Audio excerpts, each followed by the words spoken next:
Right now, there are three sentences that can flip the entire dynamic in any interaction. Not by trying harder, not by chasing, but by making the other person feel something so rare that pursuit becomes automatic. Most people talk too much, explain too much, and try too hard. The ones who get chased do the opposite. They say less, stand firmer, and let silence do the heavy lifting. If this is shifting how you see attraction already, pause for 1 second.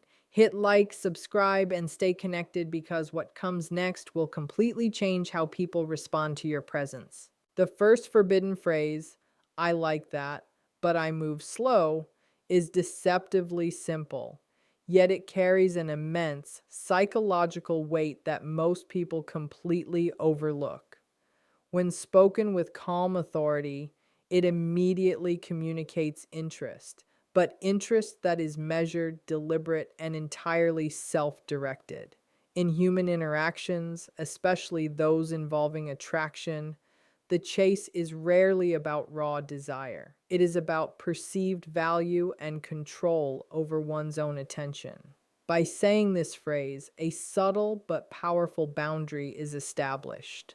It conveys that there is curiosity and appreciation, but it is tempered with patience and self respect, signaling that the other person's pursuit must earn engagement rather than demand it. The human mind is wired to respond to scarcity and challenge. When someone hears that someone moves slow, the natural reaction is a spike in attention and focus because rarity and restraint make people unconsciously assign greater value to the thing they cannot immediately access. It flips the dynamic from one of demand to one of intrigue.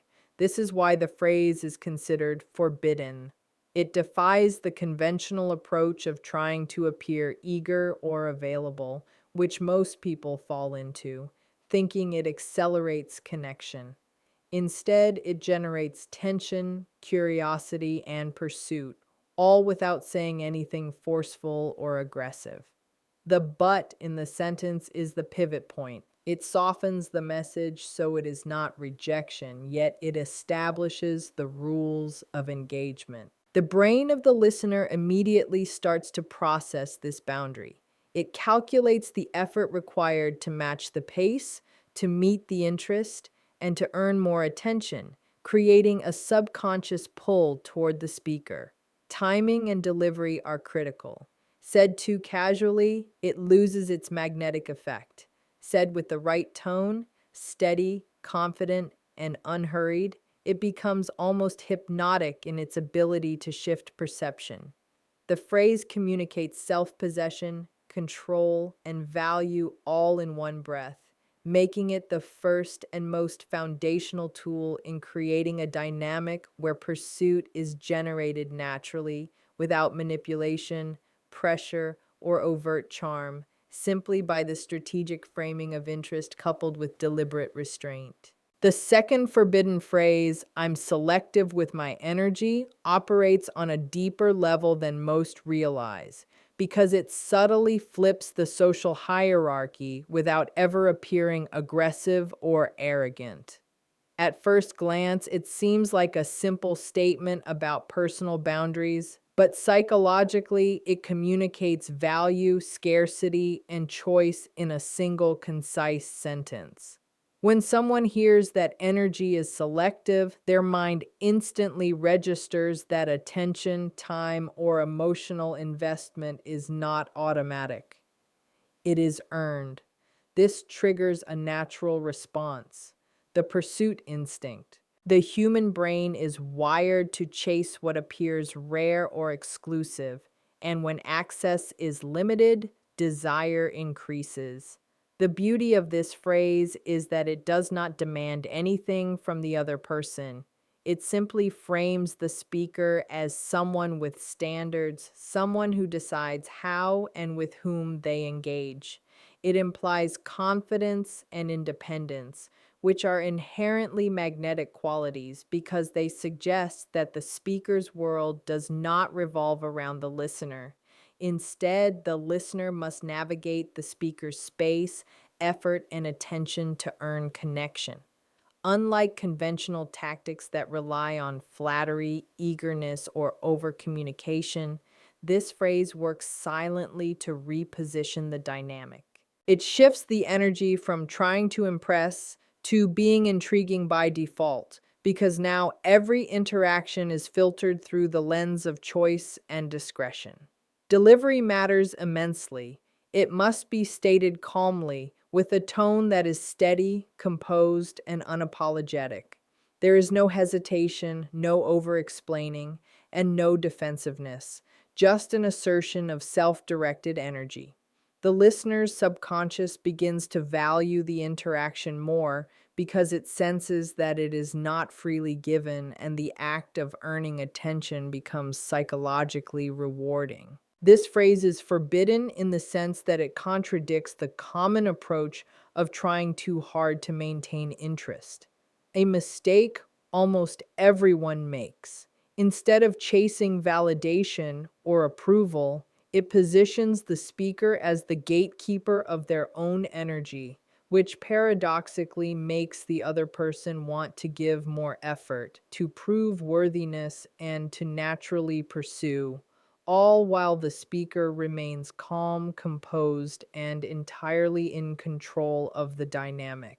The third forbidden phrase, let's see where this goes, is deceptively casual, yet it carries an immense psychological charge that few understand because it balances intrigue, possibility, and detachment in a single sentence. On the surface, it seems like a neutral or even passive statement, but its power lies in what it communicates without explicitly saying it. There are no guarantees, no pressure, no forced outcomes, and the future is uncertain, which is profoundly magnetic. When someone hears this phrase, their mind immediately starts to fill in the blanks, creating curiosity and anticipation. Humans are naturally drawn to open-ended possibilities because the brain interprets them as a challenge to predict, solve, or influence. And in the context of attraction, this leads to pursuit. The phrase works because it subtly shifts control from overt desire to subtle engagement. It does not demand attention, nor does it beg for emotional investment. Instead, it sets a framework where the other person's interest must meet a standard of curiosity and effort. The wording is critical. Let's see implies collaboration and openness, while where this goes implies that the outcome is unknown, exciting, and not dictated by immediate action. This creates a mental tension that is addictive. The mind wants resolution, wants to know what happens next, and will lean forward emotionally to explore it. Unlike conventional approaches where people overcommit or overshare in the hopes of accelerating connection, this phrase uses strategic detachment to make pursuit natural. It signals that engagement is appreciated but never desperate, interest is present but not overwhelming, and attention is given but not taken for granted. Delivered with calm confidence and a steady tone, it communicates that presence is valuable, not automatic, which instantly elevates perceived worth in the listener's mind. This is why the phrase is considered forbidden. It defies the usual instinct to overcommit, overexplain, or control outcomes, and instead generates desire organically through possibility, patience, and subtle tension. The subconscious effect is profound.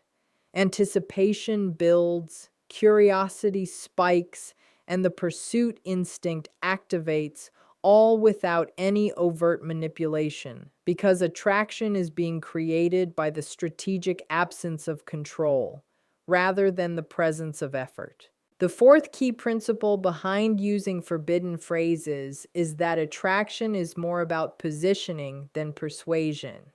And this one principle underpins why all three phrases work so powerfully.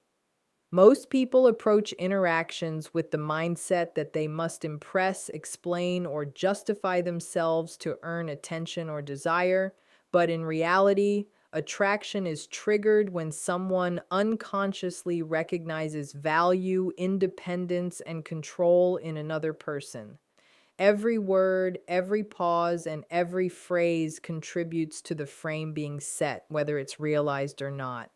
When a forbidden phrase is used, it is not the content of what is said that creates pursuit. It's the positioning that matters. Saying, I move slow, I'm selective with my energy, or let's see where this goes, doesn't just communicate interest, it communicates self possession, control over one's own attention, and a world that does not revolve around immediate validation. This positioning activates the subconscious pursuit instinct because humans naturally gravitate toward what seems rare, autonomous, and slightly elusive. The mind perceives scarcity not just in access, but in emotional availability, energy, and presence, and it responds by assigning value to the interaction.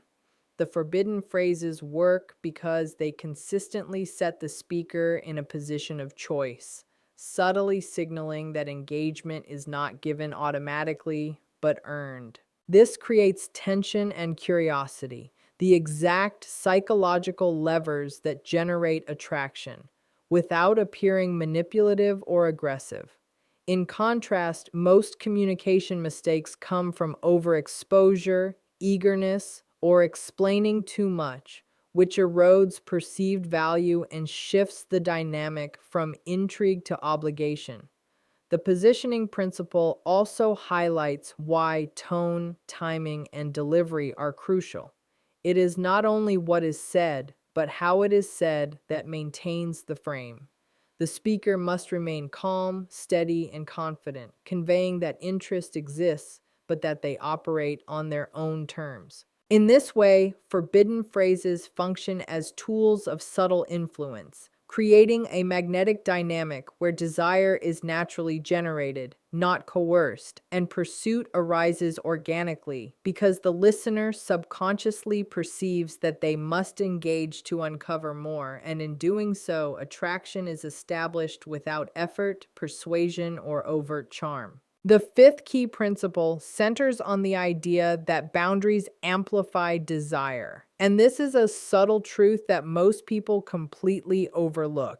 Yet it is fundamental to why forbidden phrases create pursuit so effectively. When boundaries are clearly and confidently communicated, they instantly signal self-respect, autonomy, and emotional strength, qualities that the brain subconsciously associates with value and reliability. Each forbidden phrase carries a boundary of some kind. I move slow sets the pace. I'm selective with my energy sets access, and let's see where this goes sets uncertainty around outcomes. These boundaries do not reject or push away. Instead, they create a framework in which pursuit becomes a choice that must be earned, which paradoxically makes the interaction far more compelling. Human psychology responds strongly to limits because scarcity triggers the perception of worth. The rarer and more intentional something feels, the more the mind desires it. When boundaries are absent, interactions often become blurred, needy, or predictable, which dulls attraction and reduces the drive to pursue. Boundaries also create contrast. They highlight what is available versus what is not, and the brain instinctively leans into challenge and curiosity. Importantly, the way boundaries are delivered is what differentiates magnetic influence from rejection or coldness. When expressed with calm confidence and a sense of self-possession, boundaries are read as intentional, controlled, and attractive rather than defensive or insecure. This is why the forbidden phrases are so effective. Each phrase embeds a subtle boundary, creating tension without hostility, intrigue without manipulation, and attraction without pressure. The listener unconsciously recognizes that access, attention, and engagement are not automatic. They are contingent on energy, compatibility, and pacing. This triggers the natural pursuit instinct. Desire grows because effort must be applied, and curiosity is amplified because uncertainty remains. Over time, consistently maintaining these boundaries signals reliability and high value, creating a dynamic where attraction is not forced but generated naturally. In essence, the power of forbidden phrases is not in clever wording or charm, it is in the strategic communication of limits, which transforms ordinary interactions into compelling experiences that draw attention, spark curiosity, and make pursuit inevitable. The sixth key principle revolves around detachment as a magnet, and this is one of the most misunderstood elements of attraction. Yet it underlies why forbidden phrases work so powerfully. Detachment does not mean disinterest, apathy, or coldness. Rather, it means maintaining emotional independence and self control, signaling that your attention, energy, and presence are not automatically given but consciously chosen. The human brain instinctively values what is not easily available. And when someone demonstrates detachment, it creates an invisible tension that pulls others in. Each forbidden phrase subtly communicates this detachment. Saying, "I move slow," conveys that engagement happens on one's own terms. "I'm selective with my energy" implies that attention is a choice. And "let's see where this goes" leaves outcomes undefined, creating a psychological gap the mind wants to close. This detachment flips the dynamic from chasing to being chased, because people naturally gravitate toward individuals who do not need validation or approval to feel complete. When a person perceives that emotional investment is optional, it triggers curiosity, effort, and pursuit. They want to engage to earn attention rather than passively receive it. Importantly, detachment is not about creating friction or playing games. It's about self-possession, calm authority, and non-reactivity, which subconsciously communicates high value. The subtlety is what makes it magnetic. It's not about rejection, it's about creating space for desire to develop organically. Delivery is critical. Detachment must be paired with warmth, composure, and genuine presence so that the energy signals control, not disinterest.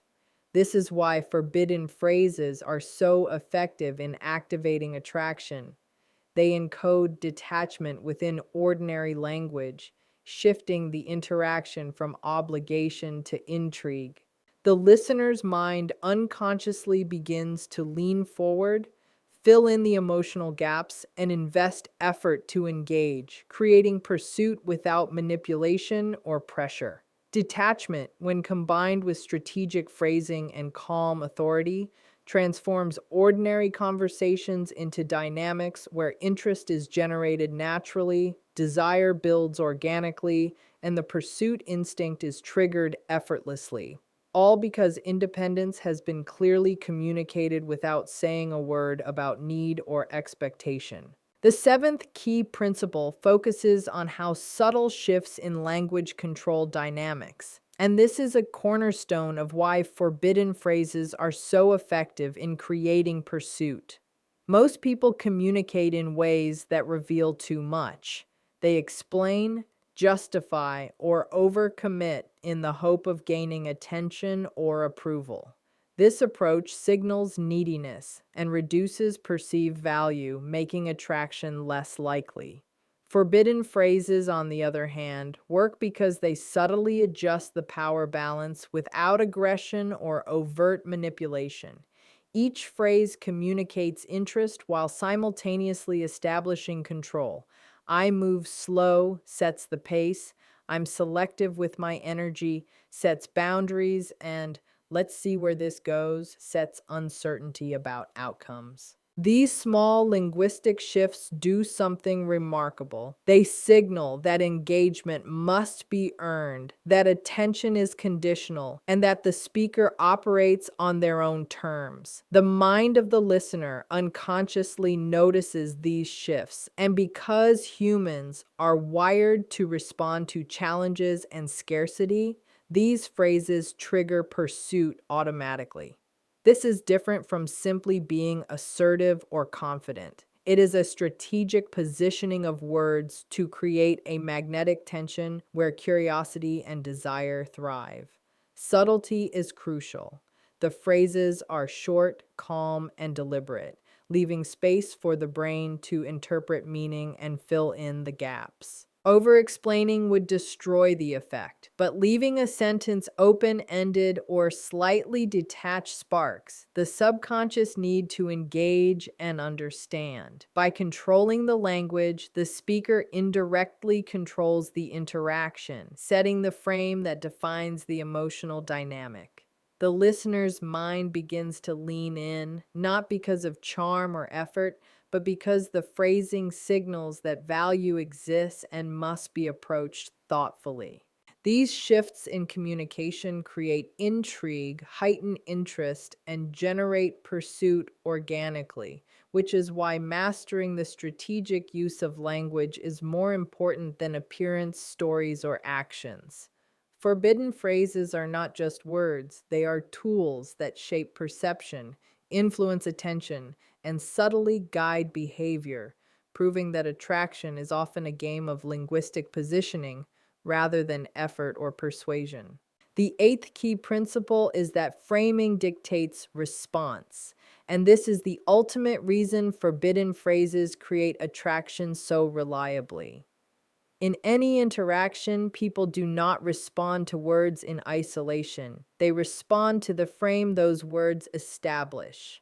A frame is the context, energy, and implicit rules surrounding communication, and it determines who holds psychological authority in the dynamic.